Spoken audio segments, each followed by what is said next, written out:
सोचो दोस्तों, आप अपने घर में आराम से बैठे हो और सिर्फ 15 मिनट में आपका पूरा घर, आपकी सारी कमाई और आपके अपने सब कुछ एक ही झटके में पानी में डूब जाए तो कैसा लगेगा। आज असम के 6 लाख से ज्यादा लोग ऐसी ही डरावनी जिंदगी से जी रहे हैं। 70 से ज्यादा मासूम लोगों की जान जा चुकी है। और सबसे डरावने वाली बात क्या है और सबसे डराने वाली बात पता है क्या है? असम के चीफ मिनिस्टर हिमंत बिस्वा शर्मा ने खुद माना है कि लगभग 80,000 लोगों तक अभी भी कोई मदद नहीं पहुंची है। जो नंबर हम टीवी पर देखते हैं वो तो सिर्फ आधा सच है। असली बर्बादी तो उस पानी के अंदर दबी हुई है जहां अभी तक किसी का कैमरा नहीं गया है। आज मैं आपको असम का वो सच बताऊंगा जिसे सुनकर आपके रोंगटे खड़े हो जाएंगे। हमारा देश इतनी तरक्की कर रहा है फिर भी असम के लोग हर साल इस पानी में डूबने को मजबूर क्यों है? जरा सोचिए, आप घर में बैठकर चाय पी रहे हैं और अचानक एक तेज आवाज आती है। लोग रोने और चीखने लगते हैं। पता चलता है कि जान बचाने के लिए आपके पास सिर्फ 15 मिनट है। सरायदेव और शिवसागर के लोगों के साथ बिल्कुल यही हुआ। उन्होंने अपनी जिंदगी में ऐसी तबाही कभी नहीं देखी थी। सिर्फ 15 मिनट में उनको सोचना था कि सामानों को बचाएं, बच्चों को उठाएं या अपनी उम्र भर की कमाई को बचाएं। पानी इतना ऊपर आ गया था कि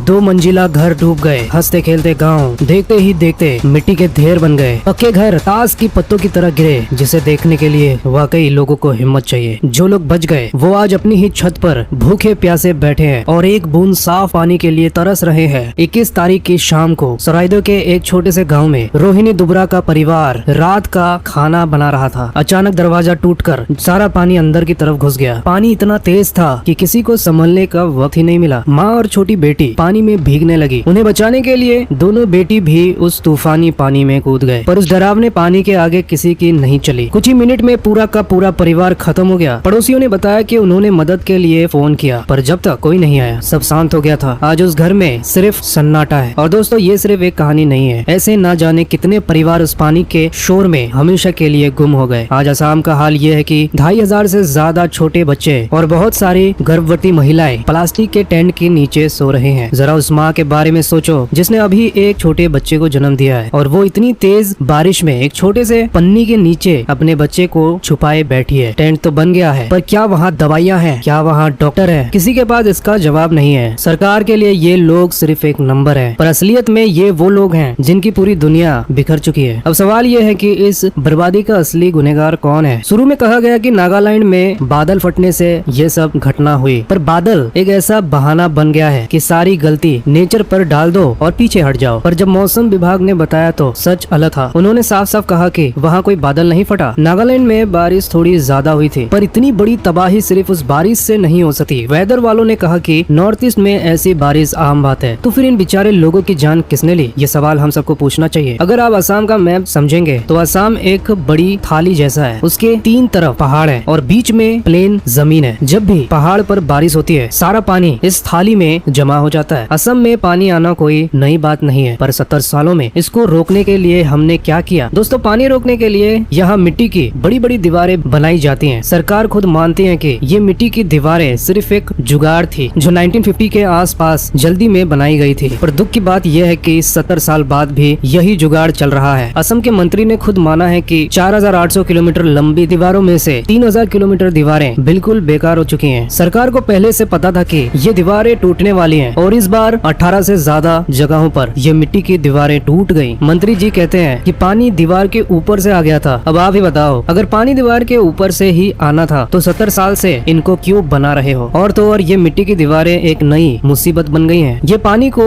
गाँव में आने से तो नहीं रोक पाती, पर जब पानी एक बार अंदर आ जाता है तो उससे बाहर भी नहीं जाने देती। पानी 1 घंटे में आता है पर निकलने में हफ्तों लग जाते हैं, क्योंकि ये पानी अपने साथ हजारों टन मिट्टियाँ भी साथ ले आता है। जो दीवार लोगों को बचाने के लिए थी वो अब एक पिंजरा बन गई है। इसके अलावा विकास के नाम पर बड़ी बड़ी सड़कें बन गई हैं, जिन्होंने पानी का रास्ता रोक दिया है। पुलों की जगह छोटे रास्ते बन गए हैं। जो विकास लोगों के आराम के लिए था आज वही उनकी मौत का कारण बन गया है। पहले शिवसागर में बड़े बड़े नेचुरल झील थे जो पानी सोख लेते थे बिल्कुल एक स्पॉन्ज की तरह, पर अब वहाँ लोगों ने घर बना लिए हैं। जब पानी रुकने की जगह ही नहीं बची तो सीधा लोगों के बेडरूम और रसोई में पानी घुस गया। एक तरफ टूटी दीवारें, दूसरी तरफ बंद रास्ते और तीसरी तरफ पानी सोखने वाली जमीन खत्म। इसलिए इस तबाही को सिर्फ नेचर की गलती कहना बिल्कुल गलत होगा। ये इंसानों की गलती और खराब प्लानिंग का नतीजा है। अब सबसे जरूरी बात, जब हर साल असम डूबता है तो बाढ़ रोकने के नाम पर आने वाला हजारों करोड़ रुपया कहाँ जाता है? सरकार के आंकड़ों के हिसाब से 2023 से 2024 में सिर्फ 16 किलोमीटर दीवार ठीक करने के लिए 67 करोड़ रुपया खर्च हुआ। मतलब 1 किलोमीटर दीवार के लिए 4 करोड़ रुपए। सवाल ये नहीं है कि 4 करोड़ ज्यादा है, सवाल ये है कि 4 करोड़ लगाने के बाद भी वो दीवार पहले बारिश में ही कैसे बह गई, वो पैसा कहाँ लगा और किसकी जेब में गया। 2021 से 2024 के बीच असम में बाढ़ रोकने के लिए 3400 करोड़ से ज्यादा खर्च हो चुका है। हर साल पानी आता है, दीवारें टूटती हैं, नए पैसे मिलते हैं और लोग बेघर होते हैं। ये कभी खत्म नहीं होने वाला खेल बन गया है। 2024 में ही एक वीडियो वायरल हुआ था जिसमें शिवसागर में एक दीवार बनाने में खराब सामान यूज हो रहा था। 6 लोगों को काम से निकाला गया। मतलब सब जानते हैं कि यहाँ बहुत घोटाला होता है, तो इस बार कितने ठेकेदार जेल गए? ये सवाल स्टेट सरकार और केंद्र सरकार दोनों से पूछना चाहिए, क्योंकि ये हमारा टैक्स का पैसा है। क्योंकि इस परेशानी का कोई परमानेंट इलाज नहीं है, क्योंकि असम के लोग ऐसे ही डूबते रहेंगे। इसका जीता जाता सबूत 2026 में हमने देख लिया। अगर हम उड़ीसा से सीखें, एक टाइम था जब उड़ीसा में हर साल बड़े तूफान आते थे। 1999 के तूफान में 10,000 से ज्यादा लोगों की जान चली गई थी। पर इसके बाद उड़ीसा सरकार ने ऐसी तैयारी की कि पूरी दुनिया हैरान रह गई। उन्होंने एक अलग स्पेशल टीम बनाई, मजबूत घर बनाए, गांव-गांव में सायरन लगाए। जब भी बाढ़ आने वाली हो तो वो सायरन बजने लगते थे। नतीजा ये हुआ कि उसके बाद जब बड़े तूफान आए तो लोगों को पहले ही बचा लिया गया और जान जाने का आंकड़ा हजारों से गिरकर बस 10 या 20 पर आ गया। तूफान आना नहीं रुके, पर लोगों का इस तरह मरना रुक गया। दोस्तों, ऐसा ही एक सिस्टम असम में भी बनाना बहुत जरूरी है, वरना ऐसे ही हर साल जाने जाती रहेंगी। आपका इस बारे में क्या सोचना है मुझे कमेंट में जरूर बताएं और ऐसी ही नई खबरों के लिए सब्सक्राइब करें हमारे चैनल ट्रेंड न्यूज को। धन्यवाद।